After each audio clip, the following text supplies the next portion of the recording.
Welcome back to another weekly spark with Yes And. Last week, I shared some journal prompts to help you get unstuck and foster that sweet feeling of flow. If you have been doing exercise like that for a while now, you may no longer be in a place of feeling stuck. Congratulations, and embrace this. Sometimes feeling the good can actually be some of the more difficult experiences. So pause for a moment. Feel good. And these today are 3 journal prompts to embrace well-being and self-improvement. Follow along by downloading the free PDF linked below. And before we dive in, spread a little bit of positivity by giving this video a like. My name is Maren Lauka. I am the owner of Yes And as an alignment coach, I empower you to get rid of those false expectations and limiting beliefs of what should be so you can own your potential, make your unique positive impact, and experience true fulfillment. I spent years studying the research base behind what it means to live a good life. I have a master's degree in positive psychology, and one of the measurements we often used in our positive psych research is based on Ryff's psychological well-being scale. Now, you don't need to understand this scale in order to apply these 3 prompts today. However, I'm going to give you a little bit of context so that you have the background for where these prompts were inspired from. So Carol includes 6 different areas of well-being: autonomy, environmental mastery, personal growth, positive relations with others, purpose in life, and self-acceptance. I go into detail of these 6 areas of well-being in a different video that I will link. And today I am coupling them up to give you 3 powerful prompts to tap into your well-being. Let's dive in with our first prompt. I'm coupling together autonomy and environmental mastery. So the first prompt is to state a desire you have with confidence, to practice this element of autonomy. State, I am confident I will achieve, receive, attain X, your desire. And if it doesn't come out naturally, try it on a few times. Say it aloud, say it in a few different perspectives. Then part B of this first prompt is to add in some mantras to enhance that confidence and to tap into the environmental mastery piece. I highly encourage you to personalize these mantras based on your strength. If you don't yet know your strength, take my free quiz below after this video, or pause, take it right now. You can find it at yesandbymarin.com/quiz. And this shares whether you are action-oriented or intention-oriented. The Yes And community has an equal balance of both. So whatever you are not alone. If you are intention-oriented, you are really great at the reflecting, maybe not so great at the implementation and the action. So I encourage you with these mantras and environmental mastery to add in some of the action and implementation components. I am capable. I can do this. I know how to do this. I will figure it out. I am taking action.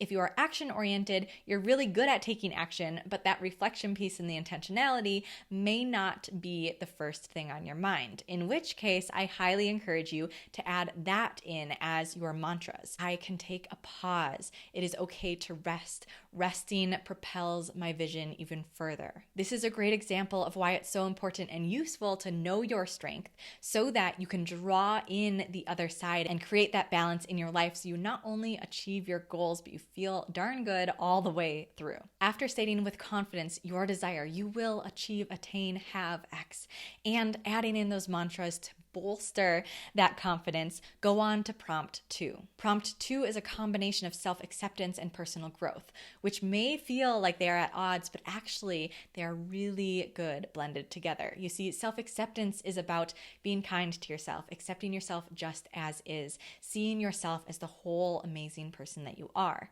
Personal growth is knowing that you are continuously growing into more, which actually can make self-acceptance easier because you can see your flaws, you can see the areas of improvement that you have and accept them because you know you are and will continue to grow into more. Personal growth also is a wonderful element to add in and lean into because it is this idea that you are open to challenges. And if you are open to them, you will experience them with a little less friction. So I help you tap into these 2 components by first thinking of your younger self.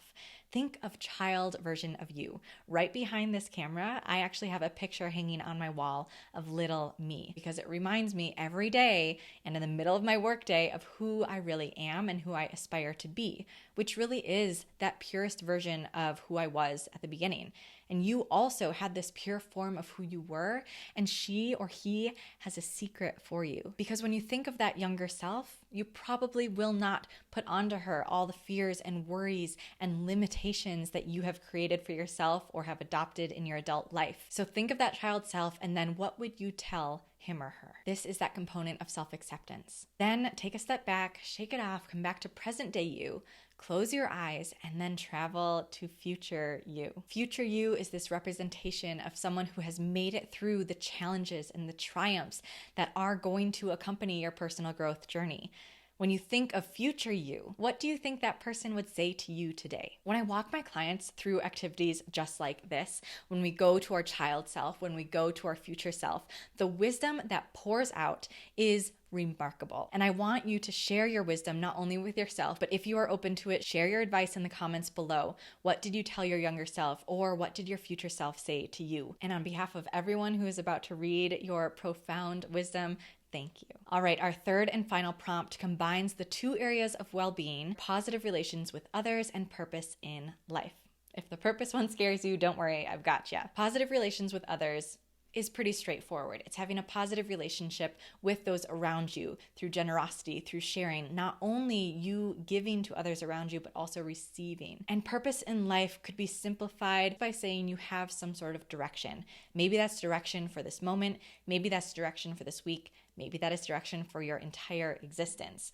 Whatever level you're at, there's some sort of purpose you can tap into, and I'm about to help you do so. So the first part of our third prompt is to name one thing you are excited to share with someone else this week. Also, think of something you are excited or open to receive this week. Again, positive relationships with others is not a one-way street. Relationship is dual. There are at least two individuals there. If what you are excited to receive or share doesn't feel directly related to a person, think about the people who are inadvertently related. So for instance, if I'm excited to receive coffee, I can think of the individuals who grew the coffee beans or who transported the coffee from one place to another, who made my cup of coffee, who handed it to me. If I'm excited to share my words with a camera in front of an audience that I really can't see and connect with beyond those likes and comments, which thank you, by the way, that really helps me feel connected to you, I can still be excited of how this will impact at least one individual. Even though it is virtual, there is still that level of connection. Embrace it for what it is. It's what we have right now.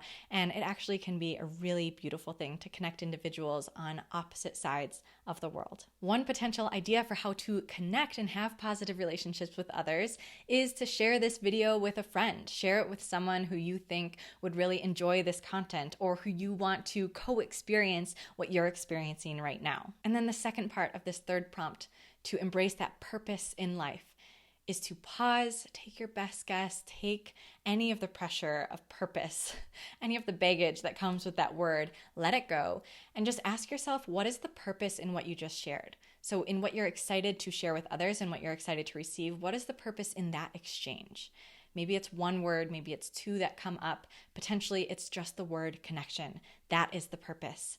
And that is enough. Out of all of the 6 areas of well-being that Carol Ryff talks about, purpose in life is often the one that feels really daunting. I'm making a whole video dedicated to this next week. So if you want some resources to find that purpose in life and to experience it, I have those for you. Stay tuned next week. Subscribe so that you have immediate access. And that is it. 3 prompts for self-improvement and well-being based on Carol Ryff's psychological well-being scale, simplified and explained to you in a way that you can journal, that you can reflect with now and whenever else you want. If you would like to continue this reflection and to have it easily accessible for you, download the free PDF that outlines all of these prompts in writing. That free PDF is linked below, or head to yesandbymarin.com/blog. In the first prompt, I shared that those mantras are really helpful if you personalize them to your strength. So if you want to take the quiz, if you don't yet know whether you're action-oriented or intention-oriented, then I also have my quiz linked below that tells you in just 9 questions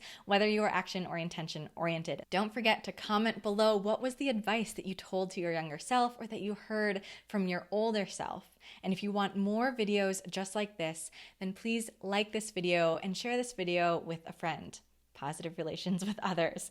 All of those actions really help the growth of this channel and help me to spread more of this to you. Next week, we are diving into that last area of well-being, which is purpose in life. I am sharing 4 of my favorite resources for how to find and implement that purpose, so stay tuned. Weekly Sparks are every Tuesday at 5 p.m. Mountain Time. Thank you for joining, and I'll see you soon.